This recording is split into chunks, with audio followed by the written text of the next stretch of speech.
माझे नाव बाळासाहेब पुंडलिक ठोंबरे, राहणार तांदळी वडगाव, तालुका नगर, जिल्हा अहिल्यानगर. आम्हाला या डॉन बॉस्को संस्थेने हा गॅसचं जे गॅस शिगडी वगैरे दिलं त्याच्यापासून आम्हाला म्हणजे फार त्रास कमी झाला. याच्या आधी आम्ही चुलीवर वगैरे लाकडी वगैरे आणून स्वयंपाक करायचो. त्या लाकडाच्या धुरामुळं याच्यामुळं मोतीबिंदू सारखे आजार आमच्या घरच्यांना होत होते.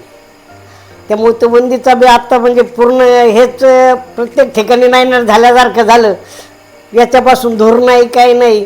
त्याच्यामुळं डॉन बॉस्को कंपनी म्हणजे संस्थेचे आम्ही खूप खूप आभारी आहोत. मी ज्योती प्रदीप ठोंबरे, राहणार तांदळी वडगाव. डॉन बॉस्को गॅस आम्हाला भेटलेला आहे संस्थेतर्फे. आम्हाला पूर्वी सिलेंडर गॅसला भरपूर खर्च यायचा, महिन्याला 1 टाकी लागायची. हे गॅस मिळाल्यामुळे आमची बचत झालेली आहे. धुरामुळे डोळ्याला त्रास होत नाही. ह्या गॅसवर पूर्ण स्वयंपाक होतो. ह्या गॅसमुळे आमचे बरेचसे फायदे झालेले आहेत. मी या संस्थेचे आभार मानते.